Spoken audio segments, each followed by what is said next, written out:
채널A의 저녁을 책임지는 정치 시그널 나이트, 저는 노은지입니다. 오늘 저와 함께 정치권의 이슈를 정리해 주실 세 분을 소개하겠습니다. 장해찬, 김진욱, 이기인 세 분 모셨습니다. 어서 오세요. 안녕하세요. 네, 저희가 두 가지 키워드를 한번 준비를 해봤는데 오늘의 첫 번째 키워드는 무당층입니다. 첫 번째로 드릴 질문이 오늘 무당층의 표심을 좀 점검해본 여론조사가 나왔는데요. 세 분의 답을 좀 듣기 전에 일단 이 결과를 먼저 좀 보여드려야지 이게 어디로 이동할 거냐 이 답변에 대한 이해가 되실 것 같아요. 오늘 3자 대결, 무당층에서 3자 대결을 한 결과가 발표가 됐는데 이재명 전 대표가 32.9%, 한덕수 대통령 권한대행이 30.4%고 이준석 개혁신당 후보가 9.8% 이렇게 나온 결과입니다. 물론 없다도 20.2%나 되는 상황이기는 한데 세 분께 좀 질문을 드려봤어요. 무당층 표심이 어디로 움직일까에 대한 답변을 좀 들어보겠습니다. 먼저 장해찬 최고부터. 적을까요? 아니요, 뭐 말씀하시면 저희가 자막으로 좀 띄워드릴게요. 네, 저는 이재명만 아니라면이라고 했어요. 지금 많은 중도 성향이나 특정 정당 지지하지 않는 분들이 이재명은 아니어야 되는데 마땅한 대안이 없다라고 고민하고 있는 상황 같거든요. 네. 그래서 일부는 저 결과에서 보듯이 안정감이 있고 경륜이 있는 한덕수 권한대행이 가는 것 같고 또 국민의힘 주자들에게도 흩어지는 것 같은데 국민의힘은 아무래도 최종 후보가 확정되지 않은 좀 안개 속 상황이기 때문에 국정을 이끌고 안정감을 보여주는 한덕수 대행에게 기대가 가는 측면이 있다고 보여집니다. 그래서 이 중도 표심이 어디로 갈 거냐라는 점에서 무당층 조사가 가진 의미가 분명히 있죠. 다만 제가 여론조사 업체에서도 오래 근무하고 정치 평론을 꽤 오래 해왔는데 무당층 조사만 따로 떼서 이렇게 발표하는 건 또 거의 처음 보는 것 같거든요. 예. 그러니까 중도 표심만큼이나 각 진영의 지지를 얼마나 결집시킬 수 있느냐도 상당히 중요한 지표이기 때문에 저는 여론조사는 전체적으로 종합된 결과를 보는 게 맞다고 보고 있고요. 다만 전체 결과에서는 진보 진영 결집을 바탕으로 두각을 나타내고 있는 이재명 전 대표지만 무당층으로 가면 격차가 오차 범위 내로 줄어들게 되잖아요. 예. 그 말인즉슨 그게 한덕수가 되건 국민의힘 후보가 되건 범보수 진영에서 한 명의 단일 후보가 나온다면 지금처럼 격차가 크게 나는 상황은 아닐 것이다. 이재명 전 대표에 대한 무당층과 중도층의 거부감이 어찌되었든 최종 국면에서는 이 대선을 박빙으로 만들 것이다라는 걸 미리 보여주는 한편의 예고편이라고 생각됩니다. 김진욱 대변인은 어떻게 보시나요? 어디로 움직일까요? 저는 민주당으로 올 거라고 봐요. 네. 지금 이제 장해찬 전 최고께서 말씀하신 거는 이제 기대감을 좀 반영한 건데 저 조사가 저는 좀 잘못됐다. 출마를 선언하지도 않은 사람을 집어넣어놓고 한 조사, 그 결과 그것이 의미가 있겠는가. 특히 한덕수 권한대행이 출마를 선언했다면 의미가 있을 수 있죠. 근데 한덕수 권한대행이 저렇게까지 떠 있다가 출마를 안 한 상황이 오면 그럼 저는 뭐 저거는 아무 의미가 없다고 보고요. 네. 저기에 중요한 건 국민의힘의 주자가 안 들어있다라는 게 중요한 거예요. 결과적으로 보면 이번에 민주당의 지금 가장 강력한 후보는 이재명 후보니까요. 이재명 후보가 됐던 아니면 지금 이준석 그 후보가 됐던 저쪽으로는 명확한 거잖아요. 근데 국민의힘 후보는 들어있지도 않고 한덕수 권한대행이 들어있다라는 뜻은 국민의힘은 아니다라는 것이 명확한 거 아니겠느냐. 네. 중도층에서 각종 여론조사를 보면 윤석열 전 대통령의 비상계엄이 잘못됐다. 그리고 윤석열 전 대통령은 탄핵돼서 파면되어야 한다라는 그 여론이 중도층 안에서도 늘 60%, 70%가 나왔었던 상황이고 그렇다면 지금 윤석열 대통령의 탄핵을 반대했고 12.3 비상계엄에 대해서 잘못됐다고 말은 하지만 실질적으로 윤석열 대통령의 계몽령이라는 걸 그대로 수용했던 국민의힘에게 과연 중도층의 일부 표심은 가겠지만 전체 표심이 갈 가능성 저는 좀 매우 낮다 이렇게 평가를 하는 겁니다. 예. 이기인 최고는 어떤가요? 이준석 후보도 뭐 10% 가까이 나왔는데요. 예, 저도 이제 아까 써내라고 하셔가지고 이준석 네. 후보라고 노골적으로 쓸려다가 좌도 우도 아닌 앞으로 가는 후보라고 말씀을 드렸는데 그 정도면 굉장히 노골적으로 그러네요. 만약에 그 슬로건을 듣고 누구 한 명을 떠올릴 수 있다면 네. 아마 그 후보가 무당층의 표를 받을 수 있지 않을까 하는데 되게 지능적이다, 그렇죠? 저희가 사실 네. 학습 효과가 있잖아요. 박근혜 전 대통령의 파면 이후에 치러진 대선 조기 대선에서 사실 덮어놓고 심판 선거했다가 문재인 정부라는 아주 악랄한 정권을 만난 것 아닙니까? 네. 거기서 이제 남녀가 갈라지고 의사와 간호사가 갈라지고 여러 남녀들이 막 갈라지는 어쨌든 지금의 일은 결과까지 이뤄졌고 또 문재인 정부와 이재명 후보를 심판하겠다고 하면서 빠르게 윤석열 후보를 외부에서 차출을 해가지고 심판 선거했다가 지금 나라가 또 이 모양 이 꼴 아니에요. 거기다가 사실 지금 굉장히 먹고 살기 힘들잖아요. 자영업자 폐업률도 상당히 높고 많은 민생이 중요하다라고도 국민들이 말씀하시는데 그 상황에서 이번 선거마저도 사실 심판 선거로 가야 되는가. 이제는 아마 학습 효과가 있기 때문에 대다수의 유권자들이 그런 선거는 하시지 않을 것 같아요. 이제는 진짜 외교, 경제 뭐 다양한 분야에서 실력이 있고 대안을 낼 수 있는 후보 혹은 진짜 정치 싸움을 골몰하지 않는 후보를 골라낼 것 같아서 네. 그래서 이준석 후보라고 노골적으로 말씀 안 드리지만 좌우 이념에 치우치지 않은 앞으로 갈 수 있는 국가를 그렇게 이끌어갈 수 있는 그런 지도자한테 무당층은 표를 줄 것 같다는 생각을 합니다. 근데 지금 한덕수 대통령 권한대행은 말씀하신 것처럼 출마에 대한 의사를 밝힌 적이 없고 출마를 할지 안 할지도 불투명한데 저렇게 무당층을 상대로 조사했을 때 30% 정도의 지지율이 나온다는 것 그거는 대중적으로 좀 관심이 좀 있다고 보이기도 하고요. 중도층 입장에서는 뭐 너무 보수화가 되어 있다거나 윤석열 대통령이랑 비슷하게 본다기보다는 그냥 좀 새로운 인물이다. 뭐 중도 쪽에 좀 가까운 후보다 이렇게 본다고도 좀 해석할 수 있지 않을까요? 그러니까 시대 정신에 대한 고민을 할 수밖에 없는데 한덕수 권한대행이 윤석열 정부의 총리이기는 합니다만 네. 노무현 정부의 총리이기도 했거든요. 예. 호남 출신이고. 호남 출신이고. 그리고 지금 뭐 미국의 트럼프 대통령도 있고 많은 국민들과 전 세계 시민들이 굉장히 개성이 뚜렷하고 강한 지도자들에게 열광을 했다가 약간 지쳐 있는 것 같아요. 그런데 민주당의 이재명 전 대표는 캐릭터 강하고 뚜렷하기로는 둘째가라면 서러운 분이잖아요. 근데 한덕수 권한대행은 제일 먼저 떠오르는 게 경륜, 경험, 안정감 그리고 총리직을 수행하면서도 뭐 보수적인 정치색을 강하게 드러냈다거나 한 기억은 거의 없어요. 네. 그러니까 그런 좀 안정적이고 예측 가능하다는 점, 차분하고 신중해 보인다는 점이 정치 성향이 뚜렷하게 강하지 않은 무당층에게 소구되는 장점이 아닌가 싶고 다만 만에 하나 출마를 선언하게 된다면 네. 온갖 네거티브나 정치권의 지저분한 싸움에 버틸 수 있는 맷집을 증명해야 되는데 관료 출신의 정치 유망주들 뭐 잠재적 대선 후보들이 그 맷집이 없어서 중도에 꺾이는 경우 등이 상당히 많았거든요. 저희가 많이 목격을 했죠. 네, 그래서 관료 출신으로서의 안정감은 분명 시대 정신과 맞닿아 있는 장점이다. 다만 정치적으로 돌파할 수 있는 맷집이 있겠느냐. 그 부분은 만약 출마를 선언한다면 할지 안 할지 모르겠지만 짧은 기간이지만 검증을 받아내야 될 부분이라고 생각됩니다. 근데 민주당은 신경을 쓰는 듯 안 쓰는 듯 하는데 신경을 아예 안 쓸 수는 없겠죠. 이런 뭐 여론조사도 나오다 보면. 근데 뭐 내란 동조 세력이다라고 당연히 얘기를 하실 테고 윤석열 대통령의 총리로 지금까지 정권 초반부터 하고 있는 거니까 윤석열 아바타다 뭐 이런 공격이 좀 가능해 보이긴 해요. 그런 공격을 할 수밖에 없는 것이고요. 또 책임을 져야 될 부분이 있는 거죠.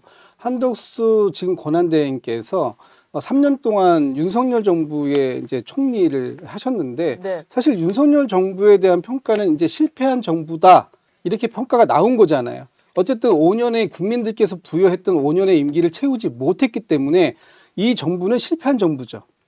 대통령이 탄핵당한 정부죠. 그러면 이 정부에서 지난 3년 동안 한덕수 권한대행이 총리로서 했던 역할들 쭉 한번 나열을 해보면 제가 잘못됐다라고 크게 지적했던 것만 한번 나열해 볼게요. 22년도에 이태원 참사 있었습니다. 네. 거기에서 한 159분 정도의 아까운 희생이 있었어요. 그리고 나서 또 부산 엑스포 그렇게 된다 했는데 29표 받았습니다. 네. 또 우리 그 잼버리 거기에서 화장실 청소 정말 열심히 하셨는데 그거 실패한 거잖아요. 뭐 수습하느라고 화장실 청소를 하시긴 했죠. 그렇죠. 네. 또 가장 큰 게 지난 12.3 비상계엄을 말리지를 못했어요. 네. 그리고 결국은 본인이 모셨던 본인을 지명했던 대통령이 파면에 이르러서 결국 국민들 앞에서 퇴장하는 이런 상황들을 지금 한덕수 권한대행이 총리로 있는 기간 동안에 해왔던 거예요. 그렇다면 이 실패한 정부의 2인자 역할을 함으로 했었던 그 상황들 속에서 본인은 어떤 책임을 질 것인가. 그 책임이 없는 것인가? 그런 부분에 대해서 민주당은 물어봐야 되는 거죠. 네. 묻겠다라는 거죠. 사실 지금 그 이후에도 많은 책임들이 있습니다. 이러면 이번에 헌법재판소에서 어제도 그 헌법재판관 지명에 대한 부분에 대한 가처분에서 인용 판결을 내렸지 않습니까? 네. 그래서 결국은 지금 한덕수 권한대행이 지명했던 두 분에 대해서는 임용하면 안 된다. 일단 멈춰라라는 판단이 나온 거예요. 그렇다면 그 판단의 본안 소송은 아직 안 나왔지만 9분 전체가 다 동의를 했잖아요. 전원 일치로 안 된다고 한 이유 중에 가장 큰 건 뭐냐? 월권이다. 월권이다. 월권일 가능성이 크다. 예. 그리고 이 월권을 넘어서 위헌적일 가능성이 크다. 지난 3월 24일 날 한덕수 권한대행에 대한 탄핵 심판에서 헌법재판소는 분명하게 얘기했어요. 그러니까 국민이 직접 선출한 대통령과 국무총리가 권한 대행을 맡았을 때의 대통령 권한 대행은 확연한 지위의 차이가 있다라는 것을 얘기를 했는데 네. 그 무시한 거잖아요. 이렇게 한 부분들에 대해서도 분명하게 심판이 분명히 있어야 된다는 것이고 네. 저는 좀 가급적이면 하실 거면 아싸하게 딱 나와서 하겠다라고 얘기하시고 심판대에 올라가셨으면 좋겠어요. 그래서 계속 한번 이렇게 내가 평가 받아보겠다. 모호하게 하지 말고. 네. 예. 그래서 차라리 국민들께서 저를 지지하신다면 저에게 표를 주시고 네. 그리고 저를 윤석열의 아바타, 실패한 윤석열 정부의 2인자라고 평가하신다면 저에게 표를 주지 마십시오라고 당당하게 얘기할 수 있었어야 되는 거 아닌가. 그럼에도 불구하고 지금까지 오늘로 딱 대선까지 47일 남았어요.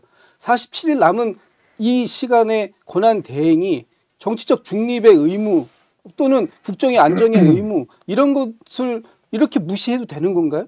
저는 빨리 얘기했으면 좋겠다. 오늘이라도 얘기했으면 좋겠다. 예. 한덕수 권한대행이 뭐 언제쯤 입장을 밝히기는 할지 이건 알 수는 없을 것 같아요. 근데 입장을 밝혔잖아요. 안 나가겠다고.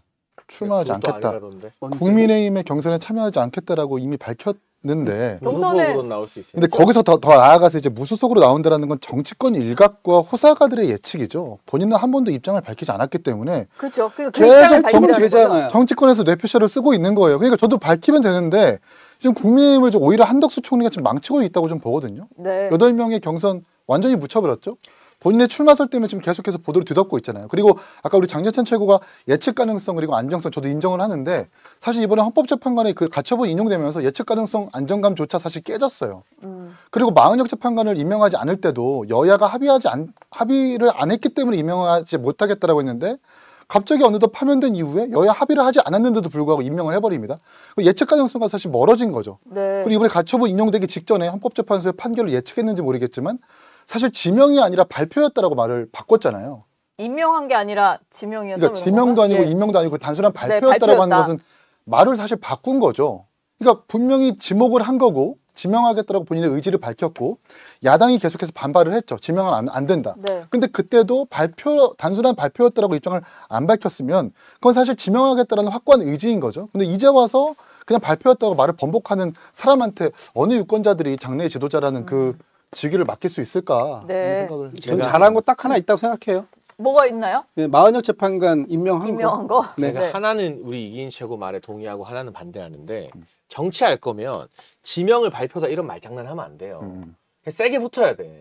네. 헌재에서 반대하고 가처분 인용하더라도 이게 왜 문제냐. 그렇죠, 그렇죠. 본안 심판 빨리 해라라고 승부를 보는 게 정치인 스타일이지. 지명 다 해놓고 이건 사실 발표였습니다. 이거는 정치인의 언어는 아니거든요. 네. 위험을 회피하는 관료의 언어다. 이 관료적 습관을 빨리 탈피해야 된다는 건 제가 동의를 하고 다만 저도 원래는 국민의힘에서 무리하게 경선 흥행에 좀 찬물 뿌려가면서 한덕수 추대하려는 움직임을 비판해 왔지만 네.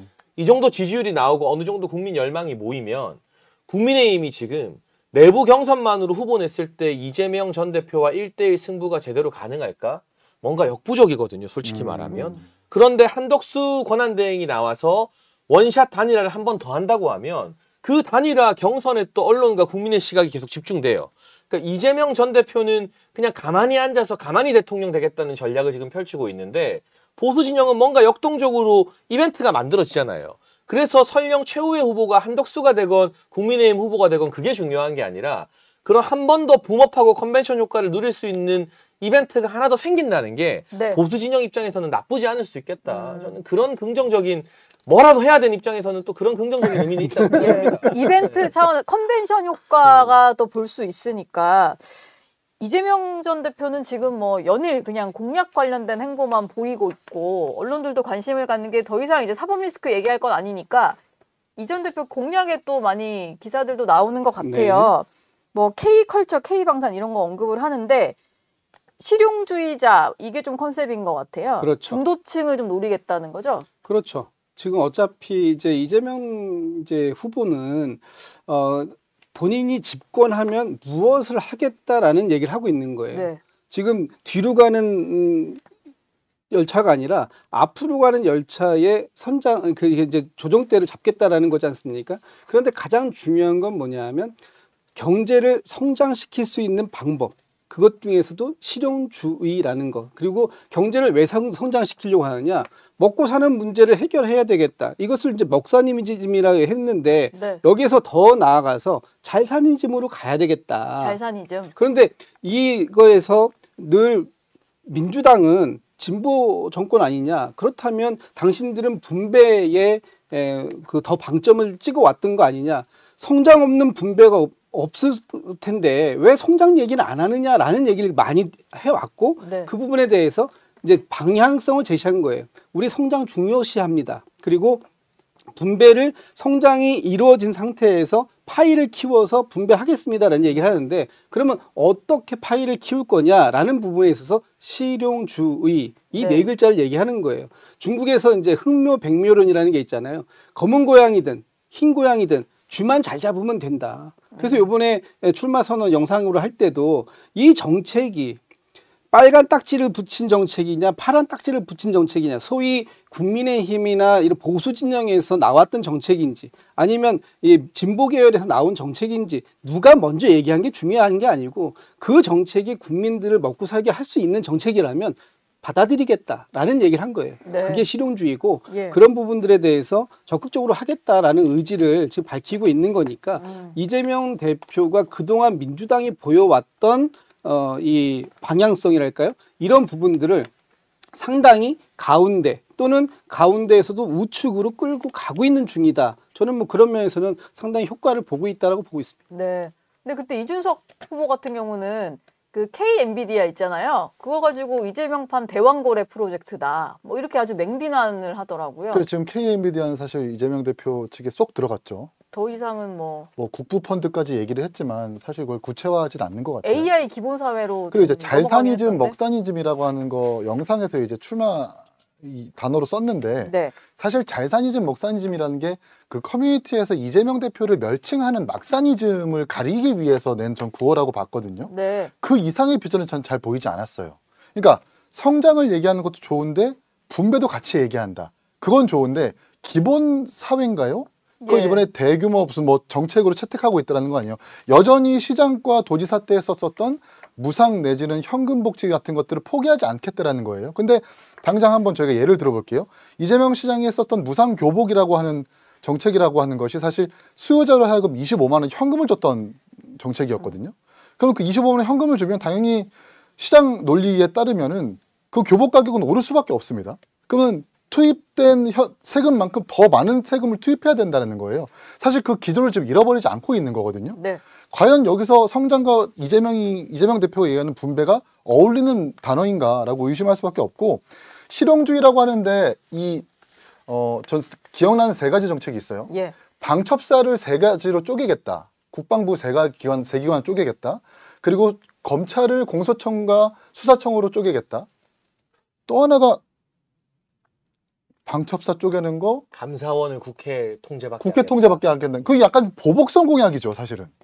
왜냐하면 이재명 대통령이 보복은 됐었을 안 때 하신다고. 이제 정확하게 하던데. 그러니까 얘기를 이재명 좀 대표가 대통령이 됐을 때 사실 감사원을 국회 통제에게 두겠다라고 하는 것은 180석 의석이 어떻게 하겠다라는 거거든요. 그러네요. 정부를 네. 감사해야 되는 감사원을 자기 밑에 수하해 두겠다라는 것이기 때문에 저는 네. 이것이 과연 실용주의라고 할 수 있나? 그리고 방첩사를 세 개로 쪼개는 것도 물론 계엄에 대해서 지적받는 문제는 맞아요.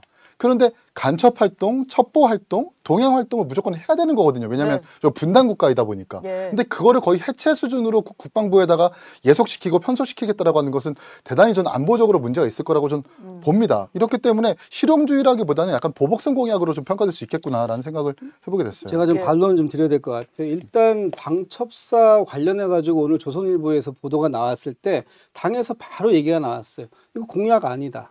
공약으로 확정된 것도 없고 공약으로 제시한 바도 없다. 논의한 바도 없고 토론회에서 개인의 의견들을 가지고 공약이라고 얘기하지 말아달라. 분명히 얘기했습니다. 이게 제가 공약 아니라는 말씀 드리고요. 네. 두 번째, 검찰에 대해서 이재명 대표가 본인 보복성으로 지금 공수처와 수사청으로 나누겠다고 얘기하느냐? 그렇지 않아요. 이미 검찰 개혁은 문재인 정부 시절부터 시작을 했고 그것의 연속성상이 공수처입니다. 네. 근데 공수처의 기능을 좀 확대해 줘야 되는 것뿐만 아니라 지금도 여전히 검찰이 이 기소 독점주의라는 그 권한을 가지고 계속해서 검찰권을 남용하고 있는 부분이 있기 때문에 이 부분에 견제가 필요하다라는 걸 얘기하는 거고요. 마지막으로 국회의 감사원의 기능을 이관해야 된다. 대통령제를 취하고 있는 미국의 감사원은 국회 소관입니다. 이 행정부를 견제하고 감사해야 되는 기능이 대통령 밑에 있는 건 부적절하다라는 것이 이게 우리가 지금 잘못 이 헌법상에서 기능으로 만들어져 있는 부분이에요. 이거 갖다가 제대로 바로 잡아서 행정부를 감시하고 견제하고 감사하는 기능, 이게 국회의 기능인데 이것이 왜 대통령 밑에 가 있냐? 이걸 지적하는 것이 보복성이다? 이렇게 얘기하는 건 전혀 동의하기가 어렵다는 말씀을 좀 먼저 드릴게요. 네, 알겠습니다. 이제 두 번째 키워드로 좀 넘어가 보겠습니다. 오늘의 네. 두 번째 키워드는 죽음의 조인데요. 민주당도 경선을 시작했습니다만 거기는 3파전이고 지금 국민의힘 같은 경우는 8파전이라고 해야 되겠네요. 아, 이게 8명의 국힘 이야기예요? 국힘 이야기예요. 아, 전 네. 죽음의 조라에서 이재명 대표 이야기 더 하는 줄 알았어요. 아, 아니에요. 예. 아니구나. 네, 알겠습니다. 여기 써 있잖아요. 국민의힘 지금 경선 일부러 나가면 누가 될 거냐고. 아, 죽음하면 그분이 떠올랐어. 아, 일부러 지금 드럼통 하듯이 무서워가지고. 지금 그런 거죠. 조금 드럼통 그런 거는 노상원 씨죠.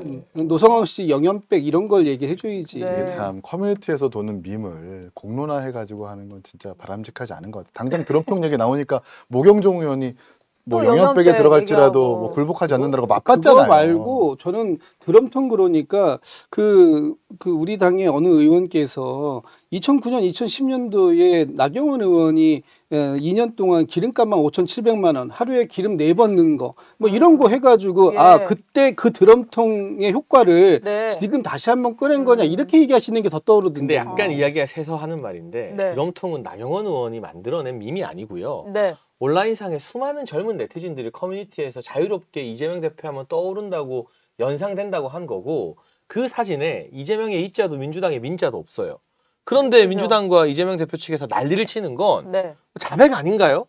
그냥 드럼통에 들어갔을 뿐인데. 네. 그냥 드럼통에 굴복하지 않겠다는 건데 왜 민주당에서 난리를 치는지. 아니 근데 나경원 의원 몇 선이죠 지금? 5선 우선 의원이죠. 오선 의원이 지금 드럼통 피켓 들고 사진 네. 찍을 땐가요? 시대가 바뀌었습니다. 나는 뭐, 강렬한 저는요. 사진 한 만약에 장으로 이런 시대로 메시지를 바뀌었다면 우리가 다시 다른 시대로 바꿔야 돼요. 저는 네거티브 캠페인 뭐 할 수 있다고 봅니다. 선거 기간 중에 할 수 있다고 보는데 네. 네거티브 캠페인에 후보가 직접 참여하는 경우는 처음 봤어요. 다른 사람들이 후보를 지지하는 사람들이 그런 걸 할 수 있을지 몰라도 네. 후보가 직접 네거티브 캠페인의 주인공으로 활약을 한다? 저는 좀 이해가 안 가더라고요. 알겠습니다. 죽음의 조는 국민의힘 얘기고요. 아, 놀랍네요. 네. 8명의 후보로 2개 조가 나뉘었습니다. A조, B조인데 뭐 조부터 말씀을 드리면 A조는 청년 미래를 주제로 토론을 하게 되는데 김문수, 안철수 그리고 개혁신당에서 이동을 하신 양향자, 유정복 이렇게 네 분이고요. 수식이 참 예. 불편하네요. 이동을 하셨던 분. 이동하셨구나. 토론회 몰랐네. B조가 아마 죽음의 조일까 싶은데 사회 통합을 주제로 하는데 이철우 지사 그리고 나경원, 홍준표, 한동훈 이렇게 네 분이에요. 근데 딱 듣기만 해도 통합이 별로 안 될 것 같은 네. 비조이긴 한데. 그래서 장해찬 최고부터 들어볼게요. 죽음의 조. 죽음의 조. 네. 뭐 어느 조일까요? A조, B조죠. B조. 죽음의 B조. 네. 조는 아무래도 지금 현재 지형상 한동훈 전 대표에 대한 국민의힘 전통 당원들의 반감과 비호감이 상당하거든요. 예. 복수의 여론조사에서 국민의힘 지지층의 비호감도가 가장 높은 후보로 한동훈 전 대표가 계속 거론되고 있어요. 그 조사가 어떤 조사인지 알려주시면 저희가 실제 각종 조사 결과에 예, 많이 나와 노출을 있습니다. 시켜야 되는데. 후보 호감도, 비호감도 조사한 조사 결과 세부 항목을 보면 네. 작가님들께 좀 죄송하지만 작가님 지금 손짓이 분주해지셨어요. 그런 한번 조사가 찾아볼게요. 많이 네. 나와 있다라는 말씀을 드리고 예. 그러다 보니 특히 나경원 의원 같은 경우는 한동훈 전 대표와 대립각을 세울 것으로 보여지고요. 김문수 전 장관이나 이철우 경북도지사 같은 경우도 그동안 한동훈 전 대표에게 매우 비판적이었던 정치인들 아니겠습니까? 네. 김문수 후보는 조가 달라요. A조예요. 근데. 아 그러면 홍준표 지금 이걸 보고 그러신 것 저 같아요. 헷갈리네. 아, 분명히 그 제가 4강 저거. 질문을 네. 잘못 드렸네. 제가 이거- 제가 잘못했습니다. 어쨌든 예. 그걸 홍준표 시장으로 바꿔도 예. 홍 시장도 한동훈 전 대표에 대해서 비판 되게 많이 했었잖아요. 되게 세게 했었잖아요. 네. 그러니까 비조에서 격돌할 때 굉장히 각이 많이 서겠죠. 일각에서는 뭐 3대1 구도가 나오는 거 아니냐.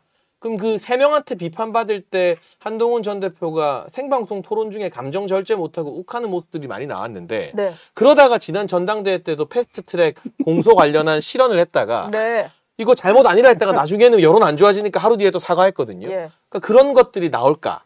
아니면 또 역으로 세 명이 너무 한동훈 전 대표 한 명만 막 공격하다가 예. 동정표가 주어질까? 이건 굉장히 어떤 쪽으로 튈지는 모르겠지만 어디로 튈지 모르나. B조의 토론은 예측이 좀 안 된다. 예. A조는 예측이 좀 되는데. 어쨌든 1대3 구도 같다. 제가 질문을 좀 정정할게요. 제가 드렸던 질문은 국민의힘 경선의 4강이 누가 될까였는데 그러다 보니까 장해찬 최고가 김문수, 나경원, 한동훈, 홍준표 이렇게 얘기를 하신 것 같고요. 김진욱 대변인 생각은 또 어떠실까요? 저희가 뭐 대체적으로 지금 각종 여론조사를 보면 김문수, 홍준표 또 나경원 이 세 분은 탄핵에 반대하셨던 분이고 예. 한동훈 여기는 탄핵에 찬성하셨던 분인데 이렇게 지금 네 분 정도가 좀 이게 좀 우열을 가리기는 좀 그렇습니다만 앞서 있는 거 아니냐. 네. 그렇게 봤을 때 저도 거기에 대체적으로 동의해요. 그리고 밖에 있는 민주당 쪽 시각으로 보는 저도 그 정도가 보인다면 아마도 대체적으로 그렇게 결론이 나지 않을까 싶은데 저는 이제 죽음의 조를 얘기하니까 이 죽음의 조에서 우연인지는 모르겠습니다만 혜택을 크게 보신 분이 이철우 후보님. 어허. 아, 네. 오히려 주목도가 높아져서요. 네, 그렇죠. 죽음의 조에 들어오시면서 네. 이분은 어떤 역할을 하실 수 있을까라는 기대감이 좀 생겼어요. 네. 그리고 홍준표 후보께서 오늘 한동훈 후보를 처음 만나서 대화를 나눴다고 하더라고요. 네. 한동훈 후보가 지난 1년 동안 비대위원장과 대표를 했는데 처음 만난다. 광역지사가 처음 만났어요. 그 이유는 뭐냐면 대구 간다 그랬을 때 안 만나줬잖아요. 아, 그러네요. 그래서 그렇죠. 처음 만나서 대화를 해봤는데 그동안 그 홍준표 후보가 한동훈 후보를 얼마나 크게 비판을 많이 했어요. 네. 아주 아프게 비판도 많이 했고 나한테 죽는다 막 이런 얘기도 했잖아요. 그래서 이제 이분들이 어떤 합을 보여줄 건가 하나 하고 그리고 작년 8월 전당대회 때 나경원 후보하고 한동훈 후보는 1차 격돌을 아주 세게 한 적이 있었잖아요. 네. 뭐 옆에서 내가 언제 그랬어요? 뭐 얘기해 보세요. 막 해가지고 하셨던 패스트트랙. 뭐 그런 부분들이 기억이 나실 텐데 그런 과정들이 이번에 또 나올 것이냐. 그러나 나온다면 이번에는 다른 것이 아니라 12.3 비상계엄에 대해서 또 윤석열 대통령의 탄핵에 대해서 네. 세게 맞붙을 거고 그러면 앞으로 당은 어디로 갈 거냐. 윤석열 대통령하고 절연을 하고 갈 거냐 아니면 윤석열 대통령도 함께 가야 될 것이냐 예. 이런 얘기들도 자연스럽게 토론의 주제로 나올 것 같은데 그 법 지켜봐야 될 것 같아요. 알겠습니다. 이기인 최고 말을 좀 듣기 전에 저희가 차기 대선 적합도 추이 조사를 또 준비한 게 있어서 이것도 그래프를 좀 보여드릴까 하는데 4명에 누가 될 거냐라고 했을 때 조금 답변이 될 수도 있지 않을까 싶어서 보여드려요. 물론 뭐 이 아닐 수도 적합도가요? 있습니다만 근데 이게 지지층만 놓고 조사한 건 아니에요. 그러다 보니까 이재명 대표가 등장을 하잖아요. 그래서 요거 그냥 참고용인데 지금 여론의 흐름을 좀 보면 홍준표 후보는 좀 오르고 홍준표, 한동훈 두 사람은 좀 오르는데 김문수 후보는 좀 떨어지는 추세로 나타나기는 해요. 저러다 보니까 이게 저게 한독수 권한대행이 뜨면서 좀 반사 효과로 김문수 후보가 떨어지고 있는 거냐 뭐 이런 해석도 있는 것 같고 여기서 이기인 최고 답변을 또 들어보겠습니다. 일단 4강 누가 될까요? 4강은 저희 사전에 제출한 답변이 똑같더라고요.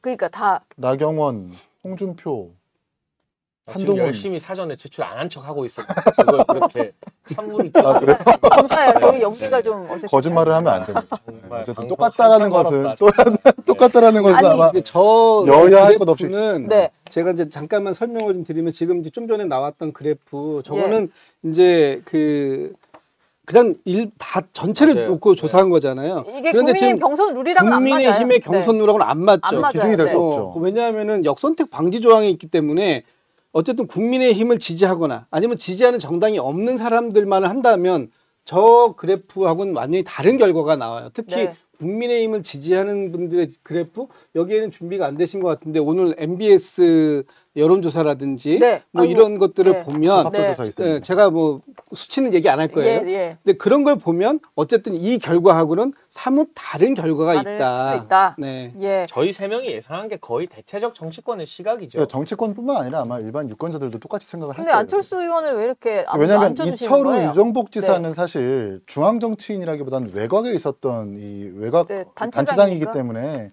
중앙 정치인들보다 정치적 존재감이나 무게감이나 좀 떨어질 수밖에 없고 또 양양자 의원님 같은 경우는 개혁신당에서 간 지 얼마 안 됐기 때문에 국민의힘 당원들한테 평가받기 어려울 겁니다. 그리고 안철수 의원님은 왜인지 잘 모르겠는데 분당이라는 지역구를 선택을 하면서 정치적 입지가 확 줄어든 것 같아요. 그때부터 사실은 뭐 지도부도 아니고 그렇게 네. 편안한 길을 선택하다 보니까 국민의힘 당심 내지는 민심에서도 평가를 좀 못 받는 것 같아서 반면에 그 나머지 4명은 좀 정치적 존재감을 뽐내면서 경선 통과할 것 같고 저는 죽음의 조라고 하는 평가를 좀 하자면 네. 나경원과 한동훈을 많이 지적하기도 하지만 좀 오히려 김문수 안철수가 있는 조가 될 수도 있다. 그 조가 네. 그러니까 치열하게 싸운다기보다는 서로 사실 소통이 원활하지 않을 거기 때문에 그리고 본인들의 네. 말만 할 거기 때문에 사실은 예. 왜냐하면 안철수 후보는 계속 AI 얘기만 할 거고 네. 또 김문수 후보는 계속해서 노조타도 같은 이야기만 할 거고 예. 정책적으로 오고 가면 티키타카하는 토론이 안 될 거기 때문에 오히려 사람들의 어떤 고막을 죽음으로 겠는데 그러면 사람들의 어떤 고막을 죽음으로 아. 이끄는 그런 죽음의 조가 될 수도 근데 있어요. 요거는 제가 반론 짧게 하자면 네. 김문수 후보가 대선 출마 선언하고 첫 행보가 한노총 찾은 거였어요. 그래서 전태일 열사 이야기하고 온 가족이 우리는 노조에 가입해서 활동했다라는 이야기를 했기 때문에 일반적으로 지금 김문수 후보 캠페인이 보수 진영 내에서는 좀 주춤거리는데 이긴 최고 평론가는 다르게 김문수 후보는 보수 내의 어떤 지지를 바탕으로 시작부터 약간 본선 염두에 둔 캠페인을 펼치고 있다. 그러니까 노조 찾아가고 이런 네. 중도 지향적인 캠페인을 펼치고 있어서 오히려 A조 토론에서는 안철수 의원과 각이 별로 안 서고 좀 합을 맞으면서 안철수 의원 표를 끌어올려는 유화적인 제스처가 전 나올 수 있다고 전망을 하고요. 네. 비조는 제가 아까 3대1 될 수도 있다고 했는데 이게 면밀하게 분석을 하면 이철우 지사는 우리 보수 진영의 큰 어른으로 인정받기 때문에 누구를 막 집요하게 공격할 것 같진 않아요. 홍준표 시장도 과거 대선 경선했던 걸 보면 네. 막상 토론회에서는 굉장히 좀 유들유들하고 유연한 모습을 보여주는 편이거든요.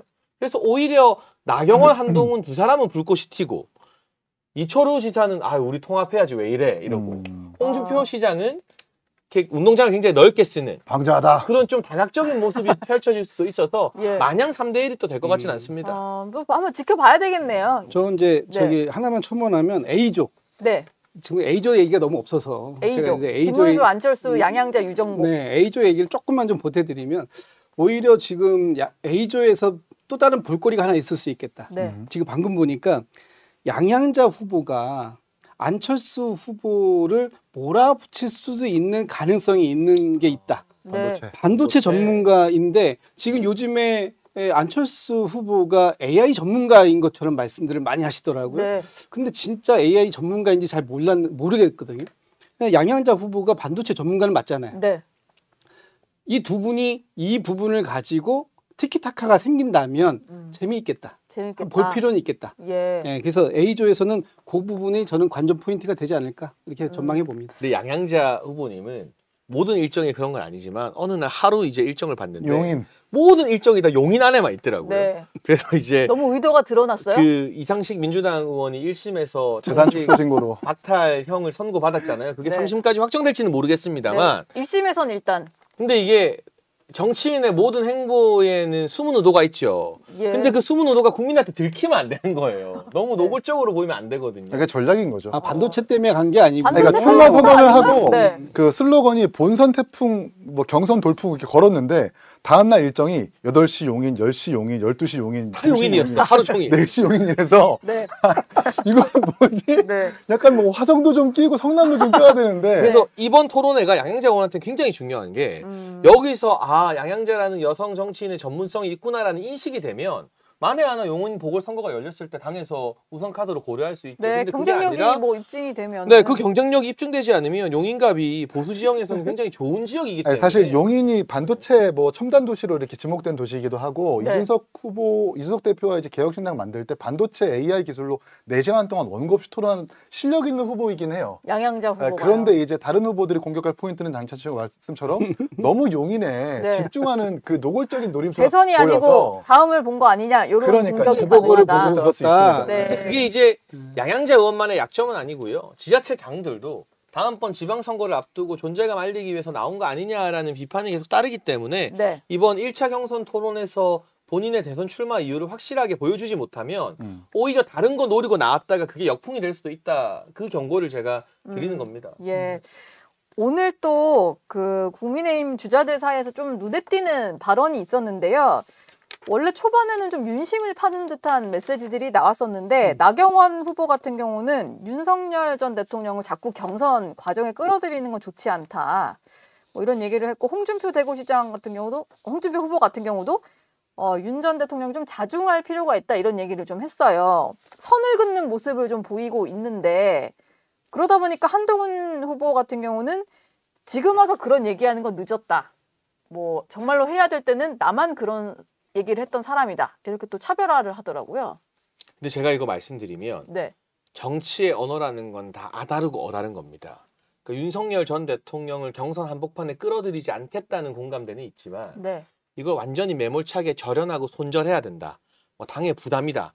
이런 발언과 탈당 경선은 우리 경선 후보들이 각자의 비전과 캐릭터로 승부해야 된다는 건 비슷하지만 또 받아들이는 입장에서는 결이 다르거든요. 예. 그리고 국민의힘의 당원과 지지층 대다수는 아직까지도 탄핵 반대 때 결집했던 그 여운을 그대로 가지고 있어요. 네. 그래서 똑같이 경선은 우리 실력으로 치른다 하더라도 네. 너무 매몰차게 윤석열 전 대통령에 대해서 폄하하거나 비난하는 게 적어도 당내 경선에서 득표하는 데는 도움이 안 될 수 있다라는 점은 이건 저의 개인 의견이 아니라 현재까지의 여론조사에서도 나오는 정치 지형인 것 같아요. 네. 지금 우리가 예상한 후보 4강 4명 중에 3명이 탄핵 반대 그룹이고 1명이 탄핵 찬성 그룹이잖아요. 네. 그게 정확한 당내 지형이에요. 4분의 3 정도가 여전히 탄핵 반대 윤 전 대통령에 대한 지지 의사를 가지고 있고 4분의 1이 이제는 윤석열 전 대통령 벗어나자 탄핵도 찬성해야 된다. 그 정도가 국민의힘과 보수 진영 내의 어떤 지형인 것 같거든요. 그러면 결과적으로 이번에는 결선이 도입되기 때문에 네. 결선을 가게 되면 그 4분의 3에 해당하는 탄반 그룹, 탄반 성향의 당원과 지지자들이 4강일 때는 흩어졌다가도 결선 때는 한 사람한테 모일 가능성이 뭉쳐지고. 크잖아요. 예. 그러니까 그래서 이게 뭐 선을 긋더라도 소위 말해서 그 지지층이나 아직까지도 탄핵을 반대하고 헌재 잘못됐다고 생각하는 분들이 너무 기분 나쁘지 않게 거리두기도 잘하는 게 중요하지. 너무 매몰차거나 손절 이런 느낌보다는 네, 너무 야박하거나 하는 네. 것은 정치에서 항상 나중에 되게 되는 경우는 없는 것 선에서 같아요. 해석한 걸로 좀 보이는데 네. 저는 그것보다 윤심을 너무 정략적 이익으로 본인들이 판단해서 쓰는 것 같다는 생각이 먼저 들었어요. 왜냐하면 사실 나경원 후보 같은 경우는 한동훈 대표보다 민심이 부족하기 때문에 윤심을 멀리해서 민심을 땡기겠다는 의도가 있을 거고 네. 한동훈 대표 같은 경우는 사실 당심이 부족하기 때문에 윤심을 갖기 위해서 당심을 땡기겠다는 목적이 분명히 좀 보이거든요. 네. 뭐 선에서 저렇게 해석할 수도 있겠지만 결국 경선은 당원 투표 비율과 민심 투표 비율이 고르게 균형이 잡혀 있기 때문에 네. 아마 그런 정략적 이익 고려하지 않았을까라는 생각을 하게 됩니다. 예.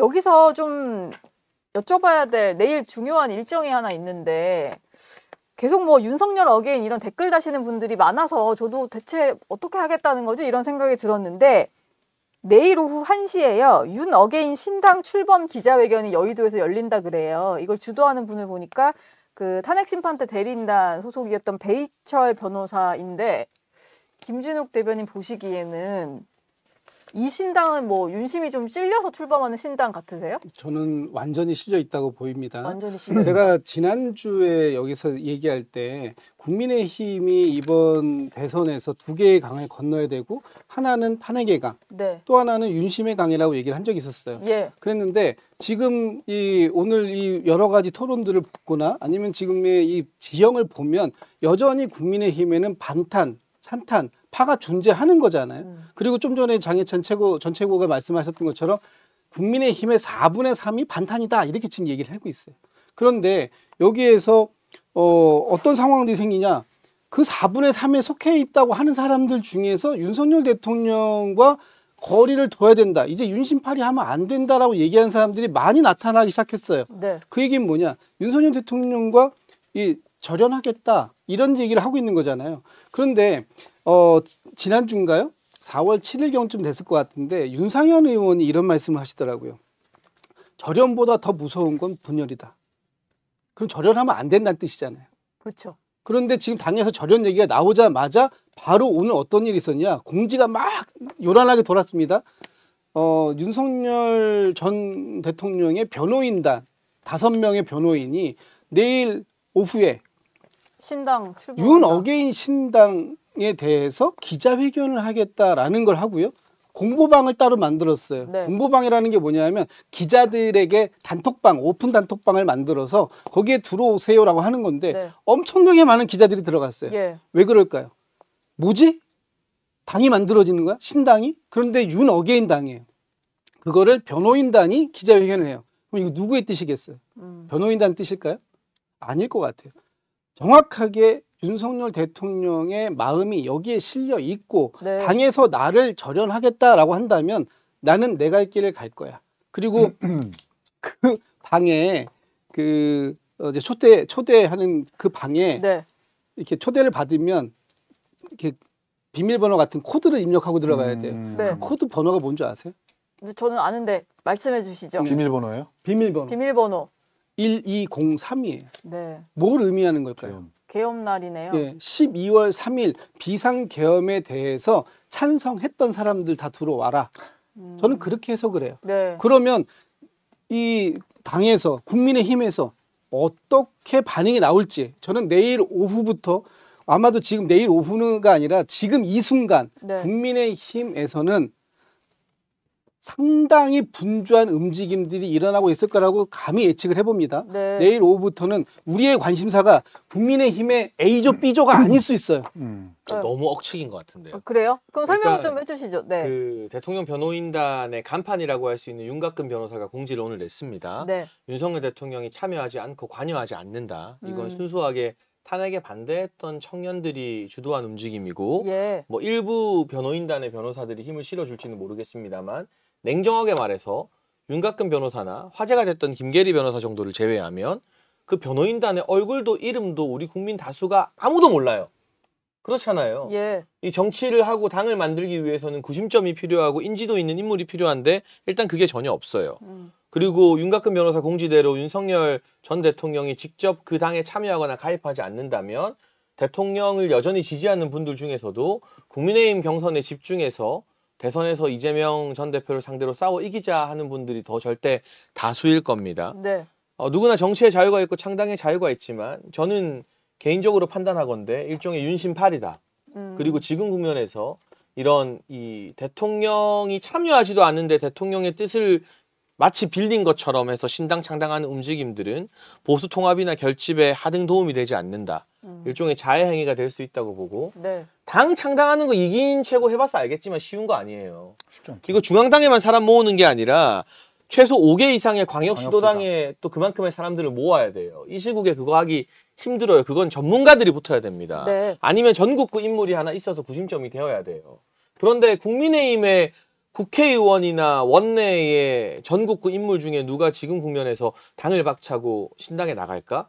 여러 설은 정치권에 돌지만 저는 실행할 인물들 떠오르지 않고요. 네. 결과적으로는 윤석열 전 대통령이 직접 참여해서 힘을 실어주지 않는다면 이게 아마도 그들 내부적으로는 독자 후보를 내서 나중에 국민의힘 경선 끝나고 빅텐트를 칠 때 한번 승부를 보겠다라는 구상일 수 있겠지만 네. 그것도 그 독자 후보의 지지율이 일정 이상 나와야 가능한 이야기거든요. 예. 그리고 한덕수 대행이 출마한다고 해도 무소속으로 있는 게 낫지 네. 신당에 굳이 적을 둘 것 같지는 않아요. 그런 측면에서 보면 저는 오래 가지 않을 하나의 정치적 해프닝인 것 같고 윤 전 대통령을 여전히 지지하는 많은 지지자들 대다수가 또 국민의힘 당원이기 때문에 국민의힘 당내 경선에서 윤석열 전 대통령의 어떤 정책적인 성과들 또 정치적인 문제의식 이런 걸 잘 계승할 후보에게 우리가 힘을 실어주자는 쪽으로 윤어게인 운동이 가지 창당에 뭐 크게 불이 붙거나 이게 힘이 네. 실릴 거라고 생각하지 않습니다. 실제 신당까지는 안 갈 것 같다. 이기인 최고 생각은 좀 어떠신가요? 저도 한덕수 총리랑 약간 좀 케이스가 비슷한 것 같은데 이걸 윤석열 전 대통령이 선을 그어줘야 됩니다. 안 그러면 진짜 국민의힘에 남아있는 어떤 보수의 희망을 거는 유권자들한테는 쥐약이고 진짜 네. 이 보수를 완전히 아주 그냥 가루까지 만들어버릴 수 있는 일이라고 좀 보거든요. 예. 변호인단 일부가 참여했다는 것 자체가 사실 다양한 해석을 낳을 수 있기 때문에 윤석열 대통령께서 뭐 메시지를 내는 것이 바람직하지 않다라는 평가가 있을 수 있겠지만 단호하게 선을 그어야만 한다는 평가를 하고 싶네요. 예. 알겠습니다. 오늘 세 분 말씀은 여기까지 듣겠습니다. 고맙습니다. 네, 정치 시그널 나이트 오늘 순서는 여기까지입니다. 저는 다음 주 월요일 아침 8시 라디오쇼 정치 시그널로 다시 돌아오겠습니다.